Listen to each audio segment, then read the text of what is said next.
Today, December 28th, marks the Day of the Holy Innocents. Its origins are in the birth stories of Jesus of Nazareth. After visiting the baby Jesus, the Magi from the east have a dream telling them not to return to Herod. And so the Magi go home by another way. Matthew's Gospel reports, when Herod realized he had been outwitted by the Magi, he was furious. And he gave orders to kill all the boys in Bethlehem and its vicinity who were 2 years old and under, in accordance with the time he had learned from the Magi. Fearful of a potential challenger, Herod orders the murder of infants and toddlers in Bethlehem. We often think ourselves immune from such violence, but reality tells another story. Children are often at the bottom of political consideration. Sometimes children are directly murdered in acts of genocide. Other times, homeless and hungry children proliferate as a result of civil unrest or are rounded up with their parents in concentration camps. Lest we tout the moral superiority of the United States, our own Herod ordered the separation of children, some just toddlers, from their parents on the borderlands. And in this country that boasts of its wealth and power, millions of children are food insecure and suffering educationally and emotionally as a result of neglect during this time of pandemic. Process theology affirms that we are all in this together.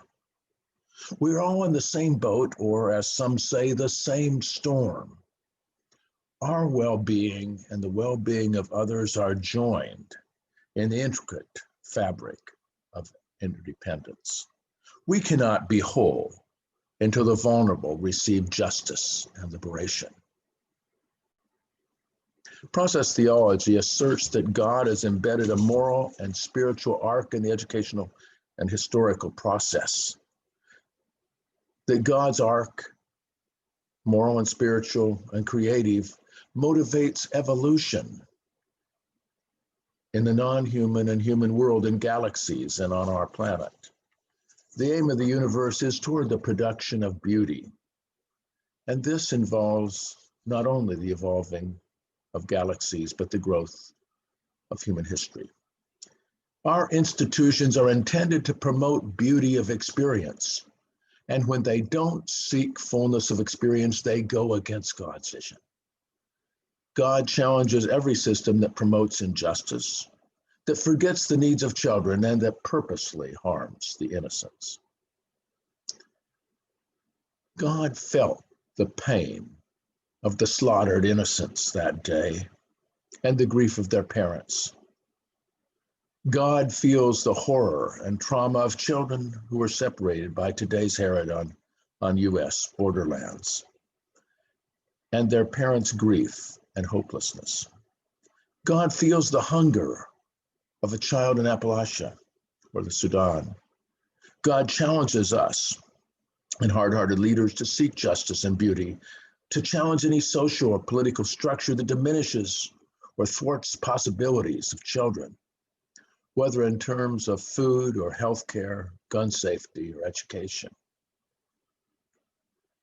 Theological reflection is embedded in daily life, in governmental decisions, in tax and education policy, in the distribution of food and vaccines. We can promote or diminish God's moral arc by our behavior, and we break God's heart by our systemic violence and injustice. Let rulers and citizens everywhere, let us stand on the side of justice and beauty, aligning ourselves of God's vision for every child and seeking safety and wholeness for all God's children.